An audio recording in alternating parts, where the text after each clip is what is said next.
Hello students, तो welcome to my YouTube channel easy science. आज हम करेंगे छठी क्लास का पहला लेसन है ये भोजन यह कहाँ से आता है। तो ये बहुत ही छोटा लेसन है, तो हम इसके महत्वपूर्ण टॉपिक्स को ही डिस्कस करेंगे। साथ ही साथ मैं आपको इसके अभ्यास के प्रश्न भी कराऊंगा। तो सबसे पहले हम इसके कुछ महत्वपूर्ण जानकारी को पढ़ लेते हैं। देखिए इसमें क्या बताया गया है। इस पाठ में मुख्यतः हमारे खाने पीने के बारे में बताया गया है। इसमें बताया गया है कि हम वह हमारे आसपास के जीव क्या खाते हैं, वह कैसे खाते हैं। सबसे पहले हम देखते हैं संघटक। किसी भी भोजन को बनाने के लिए उपयुक्त वस्तु या चीज़ें जिनकी आवश्यकता होती है उन्हें संघटक कहते हैं। ठीक है, किसी वस्तु को हम बनाएंगे ना, जैसे कि उदाहरण के लिए हम क्या लेते हैं, इसमें खीर लेते हैं। तो खीर को बनाने के लिए महत्वपूर्ण संघटक क्या है? चावल, शर्करा, दूध आदि। चावल लेते हैं, शर्करा यानी कुछ मीठा, जैसे कि चीनी हो गई या गुड़ या कुछ अन्य वस्तुएं मीठी जो उसको मीठा करें। ठीक है, दूध हो गया आदि। तो इसे क्या कहते हैं? संघटक। ठीक है, आगे देखें। हमारे भोजन के मुख्य स्रोत पेड़ पौधे एवं जंतु हैं। जीवों को मुख्यतः उनके भोजन के आधार पर तीन वर्गों में बांटा गया है। ठीक है, तो आइए हम देखते हैं कौन कौन से तीन वर्ग है। सबसे पहले आता है शाकाहारी। शाकाहारी क्या है, किसे कहते हैं शाकाहारी? वे जीव जो पादप या पादप से उत्पादित हैं, यानी पेड़ पौधे या पेड़ पौधों से प्राप्त वस्तु आदि चीज़ों को खाते हैं, उन्हें शाकाहारी जीव कहते हैं। यहाँ पर पादप से अभिप्राय पेड़ पौधों से है। ठीक है, उदाहरण के लिए जैसे गाय, भैंस, भेड़, बकरी आदि ये सभी घास ही खाते हैं, इसलिए इन्हें शाकाहारी जीव कहते हैं। ठीक है, इसलिए इन्हें शाकाहारी कहते हैं। तो अगला हमारा आ गया मांसाहारी। शाकाहारी हो गया, अगला है हमारा मांसाहारी। मांसाहारी क्या है? वे जीव जो केवल मांस को ही अपने आहार के रूप में शामिल करते हैं अथवा खाते हैं, उन्हें मांसाहारी कहते हैं।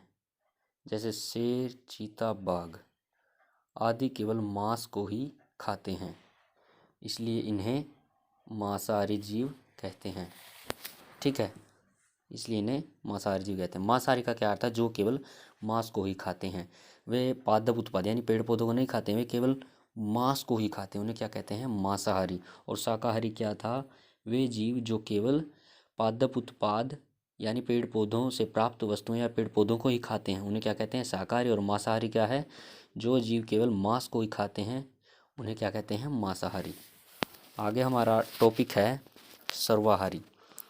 सर्वाहारी क्या है? वे जीव जो पादप उत्पाद अर्थात पेड़ पौधों से प्राप्त वस्तुएं और मांस भी अपने भोजन के रूप में खाते हैं, उन्हें सर्वाहारी जीव कहते हैं। ठीक है, जैसे मनुष्य, कौवा, कुत्ता आदि।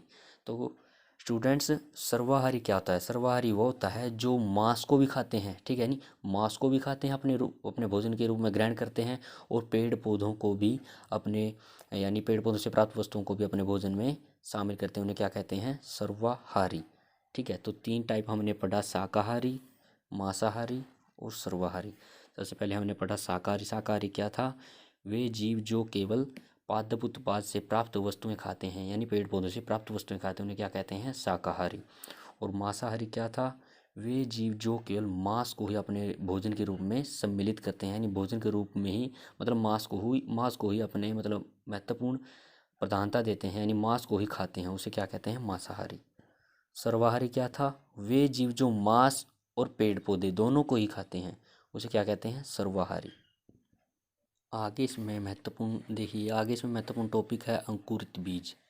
ठीक है, इस लेसन में हम अंकुरित बीज के बारे में पढ़ेंगे, जिसमें क्या बताया गया? अंकुरित बीज से अभिप्राय ऐसी युक्ति है जिससे हम सूखे चने या मूंग को साधारण रूप से अल्पाहार रूप में खा सकते हैं, यानी उनको मतलब उबालने या मतलब क्या कहते हैं, नून, हाँ, अंकुरित बीज मतलब एक ऐसी युक्ति है जिसमें क्या करेंगे, हम अंकुरित सूखे बीजों को क्या करेंगे, पहले तो एक पानी के पात्र में डाल देंगे, फिर थोड़ी देर के पश्चात उस पात्र को पानी मतलब उस पात्र में से पानी को अलग करके फिर गीले कपड़े में उन चंकू मतलब बीजों को रख देंगे। ठीक है। फिर एक दिन के बाद, कम से कम एक दिन के बाद, कम से कम एक दिन का समय देंगे हम उसको। एक दिन के बाद हम देखेंगे कि उनमें से कुछ संरचनाएं उभर के आती हैं। कुछ संरचना जैसे धागे की समान संरचना उभर के आती है, इसका अर्थ है कि वे अंकुरित हो गए हैं। उन अंकुरित बीजों या चनों को हम नमक या मिर्च का उपयोग कर खाने के रूप में उपयोग कर सकते हैं। ठीक है। तो ये हमारा हो गया टॉपिक अंकुरित बीज। आइए हम अब करते हैं अभ्यास के कुछ महत्वपूर्ण क्वेश्चन। देखिए, हम अब करेंगे अभ्यास के महत्वपूर्ण प्रश्न, जिसमें पहला क्वेश्चन है, क्या सभी जीव एक ही किस्म के भोजन की आवश्यकता होती है? नहीं। हमें पता है कि सभी जीवों को अलग अलग भोजन की आवश्यकता होती है। जैसे कि हमने अभी अभी पढ़ा है, कुछ जीव होते हैं जो शाकाहारी होते हैं, जो केवल पादप उत्पाद से प्राप्त वस्तुएं ही खाते हैं। कुछ जीव होते हैं मांसाहारी, जो केवल मांस को ही अपने भोजन के रूप में ग्रहण करते हैं। कुछ जीव होते हैं जो मांस और पादप उत्पाद से प्राप्त दोनों को ही अपने भोजन के रूप में सम्मिलित करते हैं। उन्हें क्या कहते हैं? सर्वाहारी। ठीक है। जो केवल पादप उत्पाद को खाते हैं उनको क्या कहते हैं? शाकाहारी। और जो केवल मांस को ही अपने भोजन के रूप में ग्रहण करते हैं उसे क्या कहते हैं? मांसाहारी। ये देख सकते हैं आप। ठीक है। और एक क्या था, जो जंतु पादप या दूसरे प्राणी दोनों को ही खाते हैं उन्हें सर्वाहारी कहते हैं। ठीक है। ठीक है। तो इन तीन मेन एडिंग से हमें पता चलता है कि हर जीव को अलग अलग किस्म की भोजन की आवश्यकता होती है। ठीक है। तो दूसरा क्वेश्चन देखिए, 5 पौधों के नाम लिखिए और बताइए इनके कौन से भाग का उपयोग खाद्य पदार्थ के रूप में होता है।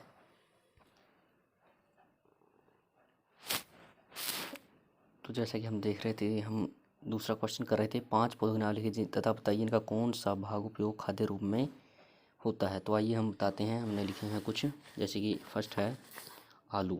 आलू का हम कौन सा भाग खाते हैं? तना। दूसरा है गन्ना। गन्ना का भी कौन सा भाग खाते हैं? तना। तीसरा है पालक। पालक का कौन सा भाग खाते हैं हम? पत्ते। ठीक है। जो पालक होता है, पालक का आपने साग भी खाया होगा, सरसों का साग सुना होगा, तो उसका हम क्या कहते हैं? पत्ते। दूसरा है चना। चना का भी क्या खाते हैं हम? तना। यानी चना भी किस रूप में खाते हैं हम? तने के रूप में। आगे है गाजर, मूली। गाजर का भी हम तना और मूली का भी क्या कहते हैं? तना या पत्ता। पत्ते हम खा सकते हैं। ठीक है। ये हो गया सेकंड क्वेश्चन। आगे है कॉलम 1 में दिए गए खाद्य पदार्थों का मिलान कॉलम 2 में कीजिए। दूध, दही, पनीर, घी। ठीक है।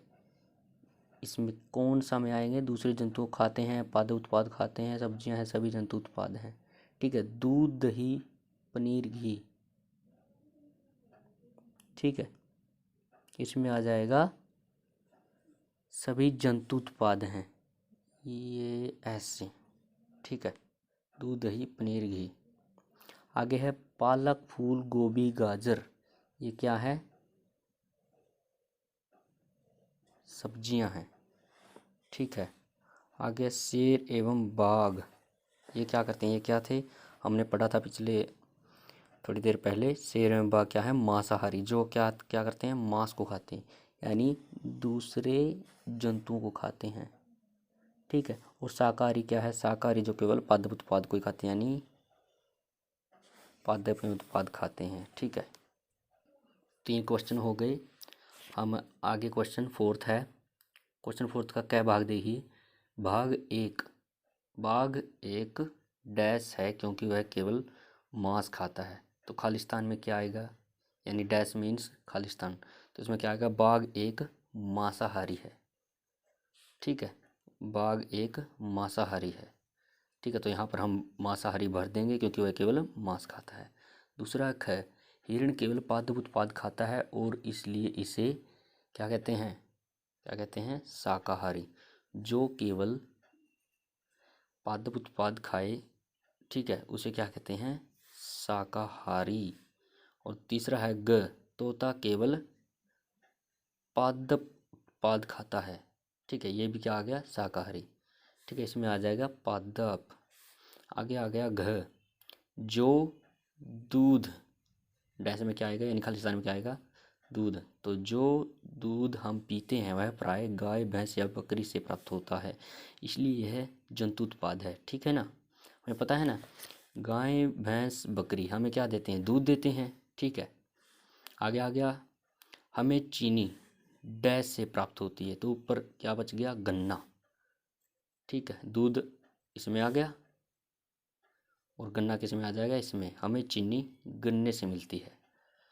तो ठीक है दोस्तों, हमारा पहला लेसन है वो इसी के साथ समाप्त होता है। बहुत छोटा सा लेसन है और उसमें बस यही मेन है। बाकी हमारे चैनल को सब्सक्राइब ज़रूर कीजिएगा और बेल आइकन को भी प्रेस ज़रूर कीजिएगा आगे के लिए। ठीक है।